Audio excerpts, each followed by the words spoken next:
what is your position on self-defense? Yeah, give me a call. And if you are a self-defense practitioner, please give me a call. My guest is Leon Myberg, Regional Director of COBRA Defense SA. Thank you very much, sir, for joining us. I really appreciate your time. Thank you very much, Aubrey, and thank you for having me. So I was going through my YouTube browsing sessions as I do, and I came across one of your colleagues, and he was explaining the thinking, the psychology, the philosophy behind self-defense as practiced by COBRA Defense. And I found it very, very compelling and quite frankly intriguing. And succinctly put, he said something like, it is very important to understand violence. It's important to understand it. Not necessarily to be violent, but to understand how it operates, because those who are violent and those who are out to be criminally violent against the rest of society don't expect that you who are peaceful can use the very tactics that they use against you. And I thought that was quite interesting. Yes. Is that the general philosophy of COBRA Defense South Africa?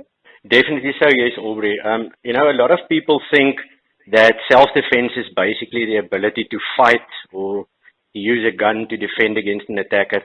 But yeah, self-defense is actually the ability to avoid becoming the victim in the first place. So to be able to do that, you need to understand criminal behavior. You need to get inside these guys' minds. You need to understand how they select their victims, the modus operandi that they follow, and so forth. So that's the most important part.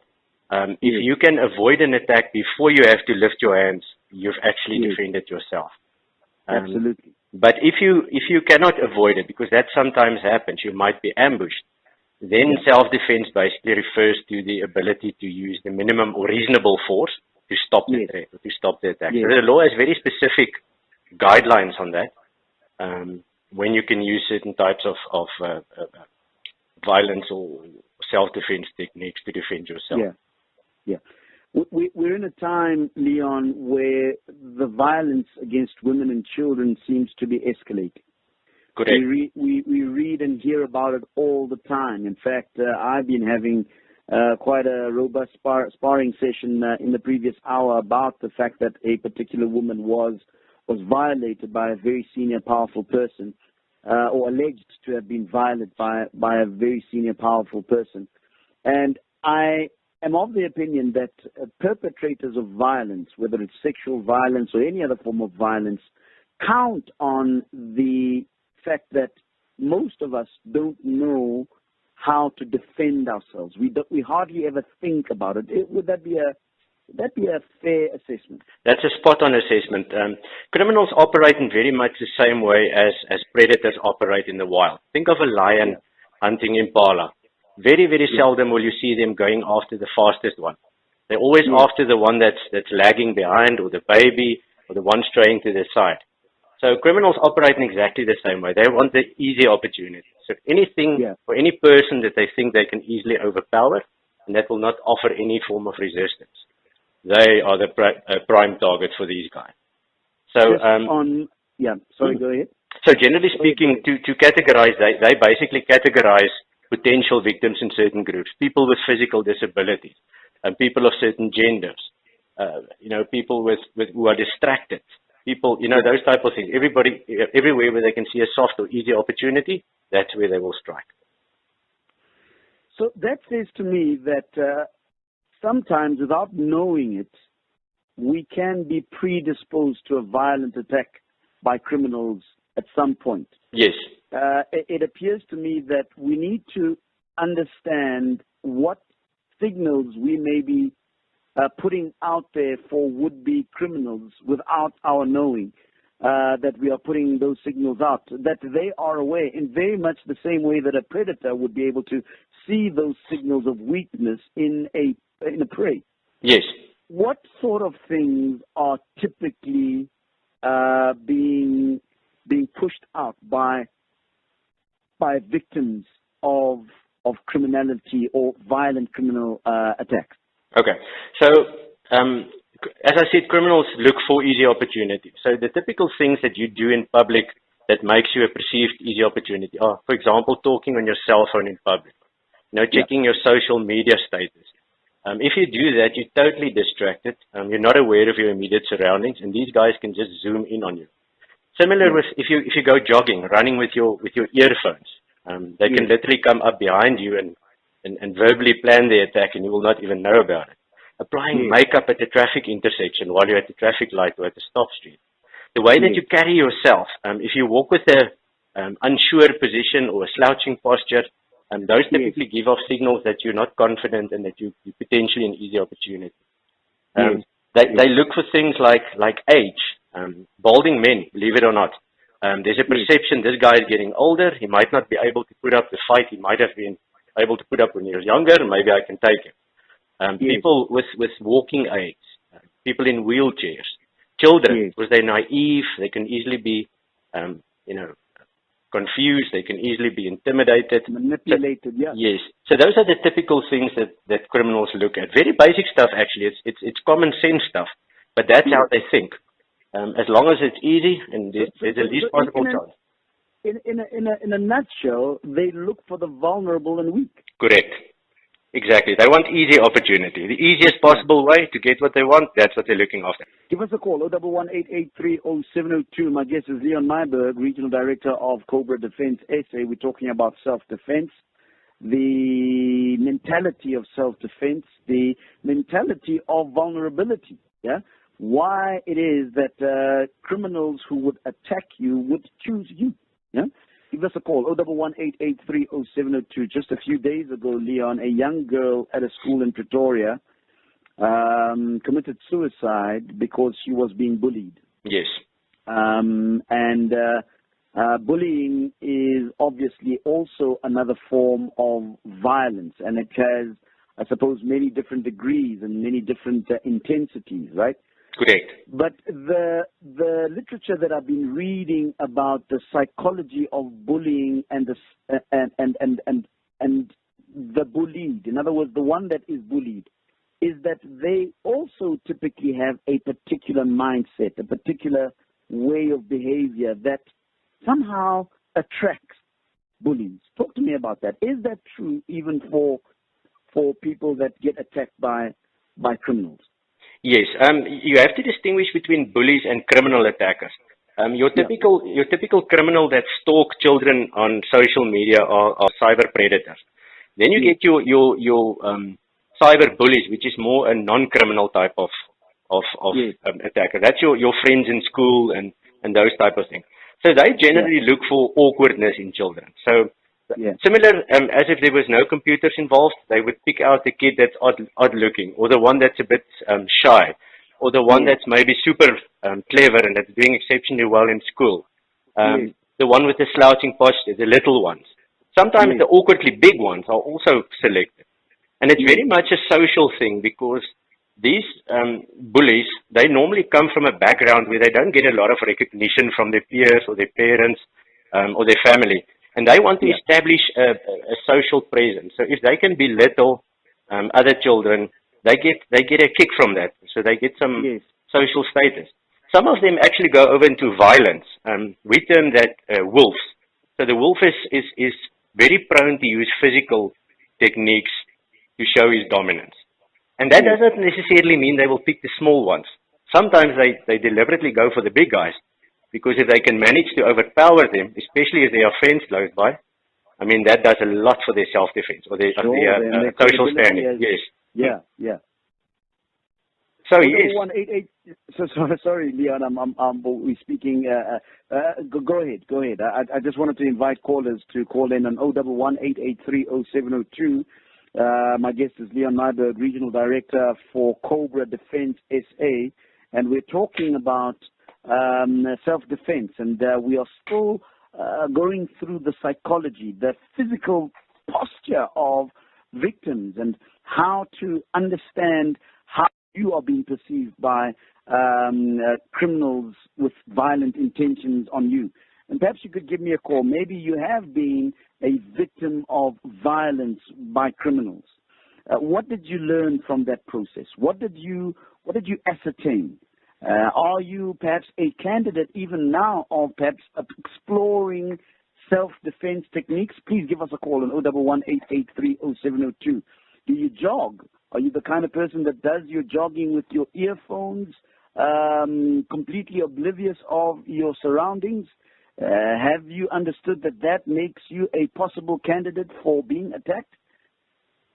I'm interested to hear from you on 011-883-0702. Leon, I want to go back to the idea that self-defense fundamentally is the ability to avoid a violent confrontation. I want you to go a little bit deeper with regards to that, because I think a lot of us, whenever we talk about self-defense, we're already thinking ninja moves, man. We're thinking Bruce Lee. We're thinking all of that kind of stuff. But I think that it is so very important for us to emphasize the fact that self-defense is precisely about that, about the avoidance of those kinds of confrontations or minimizing the damage that can come out of that kind of defense. So it means a very high level of alertness, I would imagine. Yes.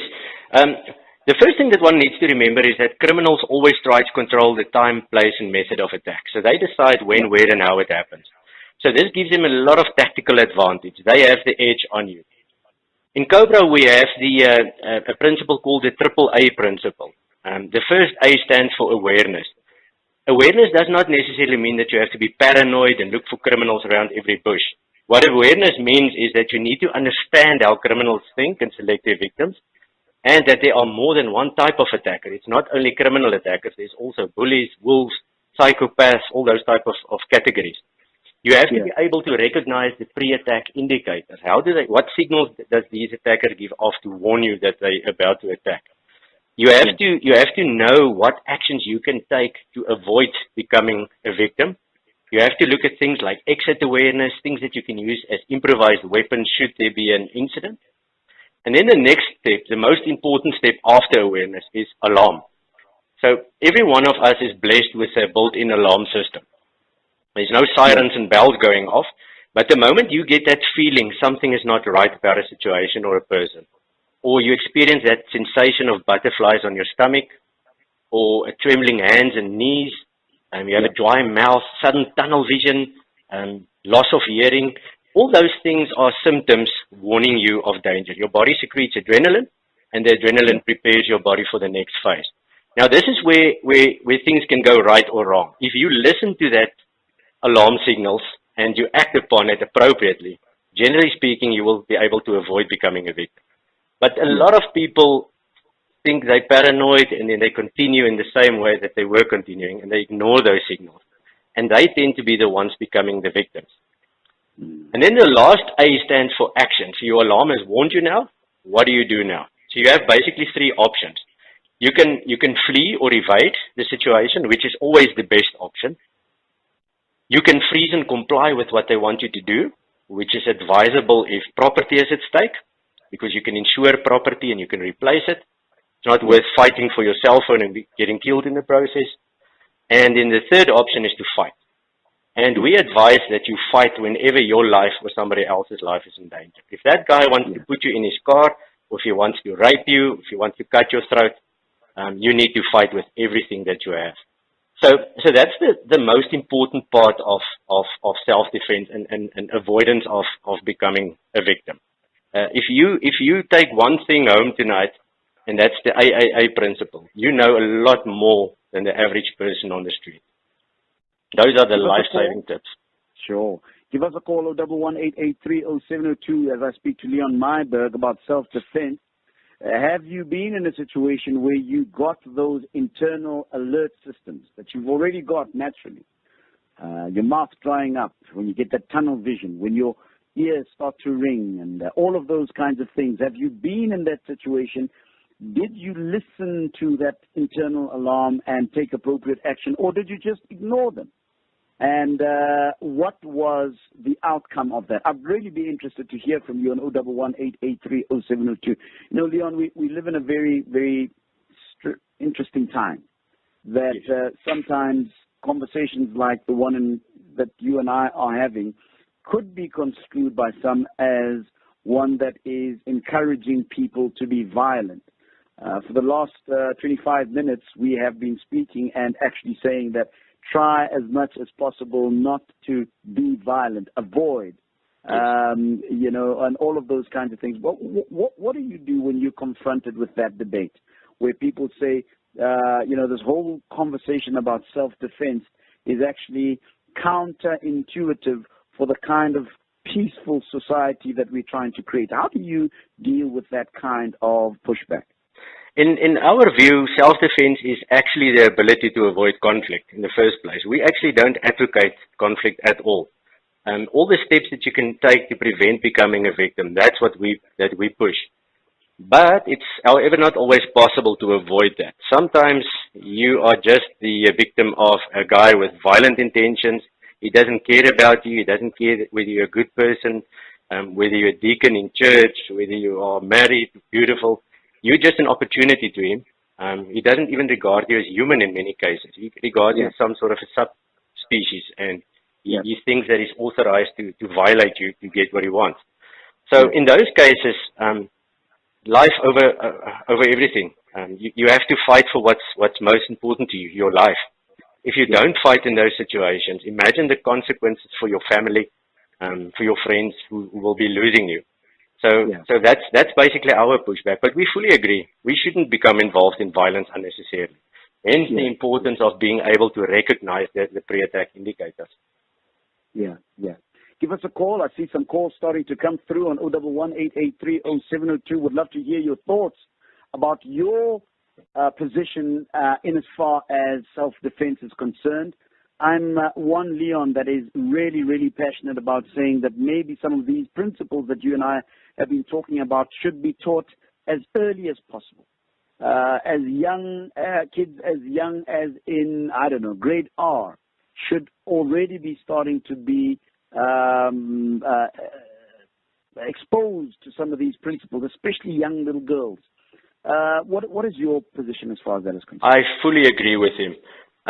We have subjects like home economics and all sorts of other subjects, but we don't have self-defense as a school subject.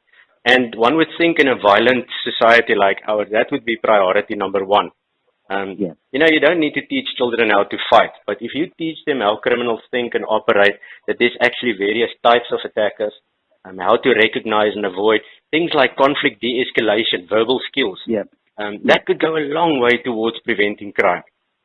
Because crime, let's take rape as an example. Rape doesn't happen with the person being raped lying on the floor or on a bed.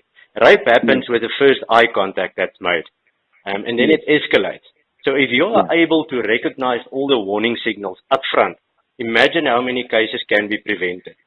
So I fully agree with the caller on that. So this person on SMS says, "Hi, Aubrey, I was in a hijacking situation. How on earth would I fight back 3 men with guns?" Says this particular person. How do you respond to that? And I understand their outrage and perhaps at the thought that we are suggesting that people should fight back. And for the last, I don't know how long, we've been saying avoid, avoid, avoid. So clearly, whenever we talk about self-defense, and maybe we should find a different way of talking about this or a different name, Leon. But clearly, the moment you talk about self-defense, people imagine that you are suggesting that they must fight the hijacker. How do you respond to that particular question and the way that they are hearing us? Okay, I think the easiest way to understand it is the word self-defense. It means protecting yourself, not your property. If somebody confronts you and he wants your vehicle in a hijack situation, best is not to fight that. Give it up. You can insure it. You can always replace it. The problem starts when he tells you get back into the car. The motive has now changed from a material motive probably to a motive where he wants to kill you or he wants to abduct you. In those cases, you have to fight back. But your problem is the following, like the caller correctly said, or the SMSer correctly said. You cannot fight 3 people. That only happens in the movies. So what's the best defense there if you're in that situation? The best defense is, remember the old AAA principle? That first one, awareness. That's your most important layer of defense. Because hijackings doesn't necessarily happen there where it happens. It starts at parking areas. If you get into your vehicle and sit around and text, you give hijackers the opportunity to scout you. if you are being followed in a shopping center, if you are being followed en route to your home. Those are all the areas where you can pick up the signals long before you get to that traffic intersection or to your driveway where they will ambush you and you have no opportunity whatsoever. But generally speaking, in terms of hijack, I would not advocate fighting back. That will most likely get you killed because every team member in a hijack team has a specific role, and they will do what they need to do to get what they want. So it's difficult enough to fight one attacker, let alone 3 attackers. So yes, I share his pain. I'm actually quite encouraged by the fact that he or she has lived to even write us this particular SMS. Yes. Like, Aubrey, I was in a hijacking situation. How on earth would I fight back 3 men with guns? I think that you did everything right, and that's why you are able to send us this SMS. Correct. You are still alive. Correct. So I think this particular SMS should be congratulated for not fighting 3 men with guns. Leon? Correct. That's absolutely correct. It means that she conveyed or he conveyed a message to the attackers that he or she is submissive, that he's not going to put up a fight, probably avoided eye contact, probably kept their hands in the correct place so that the attackers didn't become, wary or scared that he or she is going to pull out a weapon. So all those things are the things that are life-saving. Going down to the ground when they tell you to go down to the ground, walk away when they tell you to walk away, not being hysterical at that point and starting to scream and shout and throw away keys and all the funny things that people do when they're in that situation. Got some calls. Prakash is in Johannesburg. By the way, give us a call, 011-883-0702. Prakash? Yeah, hi. Yeah, go for it. How's it, Aubrey? How's it, man? Go for it. Okay. My first question is going to be a weird one. I had an about 6 months ago, whatever. And anyways, when I get into a shopping center, I normally park, although I don't have a sticker, I normally park as a disability section. Yeah. And all these guys are very sympathetic towards me. Yes. And so it's great. So should I be worried about that for a start? That there are guys watching me and that are with my disability? Yeah. Yeah. And my second question is, because I'm a still young 60. Yeah. I just wanted to know, if I see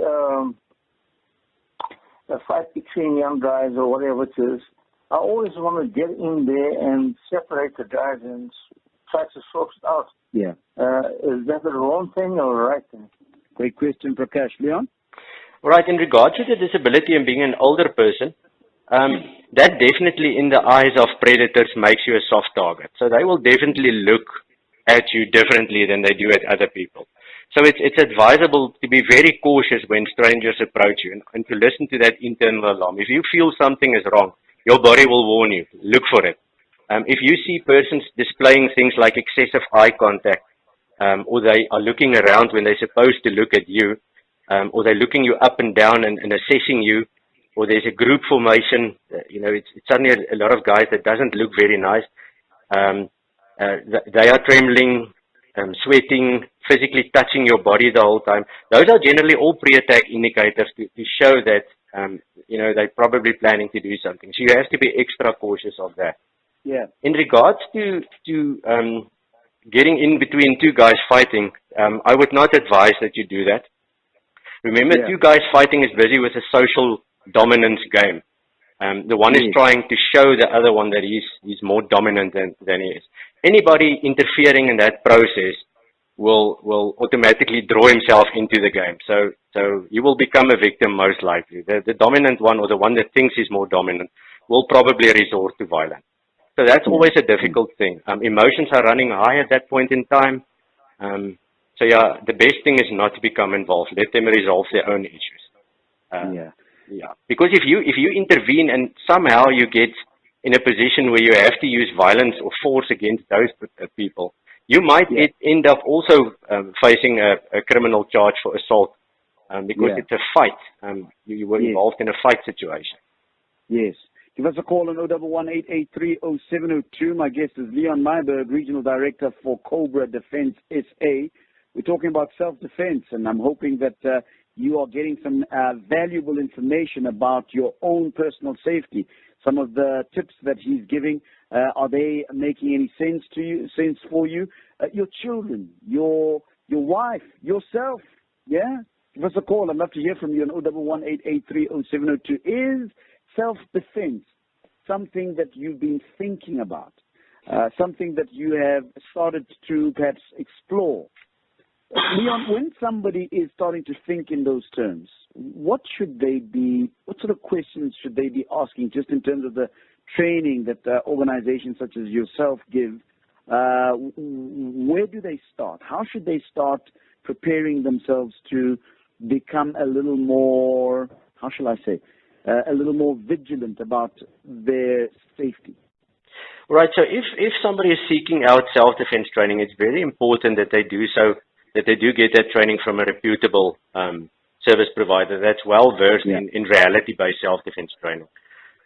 So we have a 10-question questionnaire that they can use. They're welcome to go and download it from our website, cobradefense.co.za, under the blog section. But I'm quickly going to run through it. The first question that they need to ask any potential training organization is, does their program come from real-life training and experience in a field that deals with real violence and criminals? There's a lot of systems out there that advocate what you can do and can't do, but they've never ever been exposed to real violence and real criminals.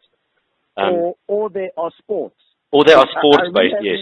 Yeah, because I remember talking to somebody who said, look, if you are involved in a martial arts sport or boxing or anything like that, that's fine, but that's a sport. It's got rules. It's usually in a particular ring. There's a referee and all of those kinds of things. But the reality of what happens in real life is that there are no rules. There is no referee, and you need to be aware of that. Is that the reason why you asked those questions, Leon? Yes, that's definitely one of the reasons.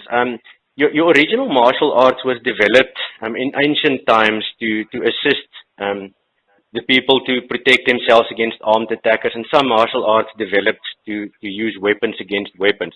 But as the time evolved and society changed, a lot of people, started changing the game. The nature of self-defense or martial arts changed, and it evolved into a sport. And as you rightly said, a lot of these martial arts are strictly guided by rules, referees. You even have the advantage of knowing when the fight is going to take place, how your opponent is going to look like. You can study videos how he's fighting before the attack or before the fight. So, am I saying that it's not self-defense? No, not at all. There are some extremely dangerous martial artists who will really hurt you in a real-life confrontation. Sure. But what differentiates martial arts from reality self-defense is, in addition to the physical skills, your training should also expose you to things like fear, fatigue, applying the techniques you've learned in confined spaces. It's one thing to learn how to kick and punch and eye gouge on an open dojo mat at a studio floor that's well lit, and it's an entire different thing doing it in a dark parking area when you just exit your car. Sure. So that's the difference between the two. In the COBRA program, for example, we do what we call scenario training. So there's two components. The one component is drills, where we physically tire you out, and then we let you apply the techniques while you tire, just like it happens in a real-life situation. And then the second part is scenario training, where we put you in a situation. You, for example, busy at the ATM drawing money, and suddenly this guy approaches you with a knife against your throat. Deal with it. So we put you in a padded suit, and we try to recreate the situation as realistically as possible. And many people, the first time they do that, they mentally shut down, they freeze. And when they do it the second time, it becomes easier. It's similar to when you go down a roller coaster for the first time at an amusement park. They normally have these little cameras at the bottom that takes a picture of you at the most scariest part of the ride. And the first time going down, your eyes are wide, your mouth is open, and you cannot believe it's you. The second time, you're aware of where the cameras are, and you're throwing thumbs up, and you smile, I'm the man. And the reason for that is you're now used to that situation. And that's exactly what scenario training does. So that's the main difference between the two. I want to stop you because I've got a few calls that I want to take. But That's why I think this is an ongoing conversation. I really think that the mentality of self-defense cannot be one discussion. It's a mindset. Anyway, let me speak to James in Roodepoort. Hi, James. Thank you, Aubrey. I really have an issue with the way that we do these things. We have reached a level in this country that every single person needs to be able to defend themselves. But if I want to do that, I will have to find out in my area where there's a club or a thing, how much will it cost me, what are the outfits I should wear. Yeah. And I feel that it should be available at a local shopping center in the corner of the parking lot, free of charge, on a Saturday morning between 9 and 12. You put your khakis on and your shorts and your T-shirt, and you go there, and you spend an hour there, and you get active with the other people. You pick up a few little things, trails, whatever. Next week, you take your friend with you. You go there again. It should be part of a culture. You're saying, Yes. Not costing money, sign forms, join the club, all that stuff. People can't afford that, but they're all in trouble. All of us. Whether we can afford it or not. It should be just available to get the nation active and be able to defend themselves. Yeah, I believe in places like China, you've got that kind of thing with the Tai Chi classes in the streets and so forth. But I suppose conversations like this and your contribution to this conversation, James, could be a catalyst to starting that kind of culture. But we're definitely not there yet. An empty shop in the shopping center that's empty at the moment. It's made available. The doors are unlocked. You go in there and you play on a cement floor. Somebody there who knows what they're doing, and they are like leading an aerobics class, something like that. Do a couple of things, and you go there and you join in and see what you can do, how you can join. Next Saturday you get better, and so you also get fit and active. James in Roodepoort, I agree with James. Leon? Yeah, that will be the ideal. In our system, we often offer free classes. We call them power demos. And we visit areas and we do a 45-minute session with private individuals, companies, and teach them the basics of self-defense. And out of that, a lot of people enroll in the longer-term programs. So it's definitely, I fully agree with him. And getting back to our earlier conversation, if we can bring self-defense into the school curriculums, where children can start learning the basics from childhood age, we will definitely assist. That will definitely assist to establish a culture where people are more preventative than reactive. Sure. You were going through a list of some of the questions one should ask yourself as you start to be awake to the fact that you may need self-defense awareness of some level, yeah? Yes. Yeah, the second question that you can ask yourself is, where are the instructors getting their lesson plans? This is extremely important. Do the institution have a structured and organized written curriculum? If they don't, it's the equivalent of attending the school and the teacher is quickly writing out a lesson plan 10 seconds before class starts. You also need to ask whether you're getting a student manual that you can use for later reference. You can ask whether the instructors operate on their own or whether they operate from an organized source where, the techniques and the systems and the knowledge is originated from a central base. You can also ask whether they are actually offering the specific training that they're advertising they're doing. If somebody advertises they're doing anti-bullying training, but they've never ever been exposed to bullying, or they don't understand the dynamics of bullying, and they try to teach the children to kick and punch, whereas certain actions are actually more effective than kicking and punching, they're not qualified to teach that program. You can also ask whether they are affiliated with a company where you can verify their credentials. You can ask them whether they are a single location or whether it's part of a brand, whether there's more than one location.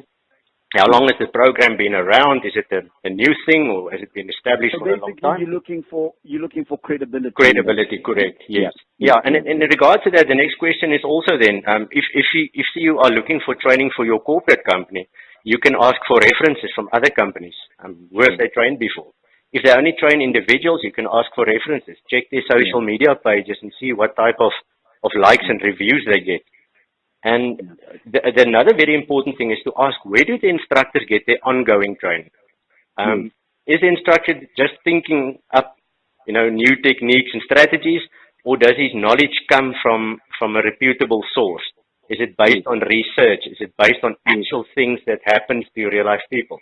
For example, in the COBRA program, all our training comes from law enforcement. It's based on police training, and all the things that we teach people are based on actual events, on actual things that happen to real life police officers. And that was analyzed and refined. I want to quickly stop you. You've got 2 minutes. And this is the one part we haven't talked about. This is the physical training stuff, the learning how to punch if you need to, learning how to use a firearm, learning how to defend yourself. How much time is spent on that? In our program? Yeah. In our program, about half of the time is spent on that. The other half is spent on the preventative stuff. Because a lot of the physical stuff is easy to learn. I mean, you can only get so much training how to poke somebody in the eye, or put a ballpoint pen into his eye. We don't teach complicated stuff like, high kicks and fancy flying kicks, because those things tend to be ineffective in certain circumstances where the floors are slippery or the area is very confined and so on. So we teach things that can work in a variety of environments. But as with anything in life, the more you practice, the more proficient you become. You cannot become a proficient self-defense person in one day. You can learn basic stuff and basic knowledge, but if you want to get physically proficient, there is a repetition required. Okay. Leon, I'm hoping we're going to be able to have more conversations of this nature as we continue, as we get into deeper into some of the things that people can learn as far as self-defense is concerned. But how do people get a hold of you? If they want to get in touch with you, they maybe want to start some sort of self-defense education. How do they get a hold of you?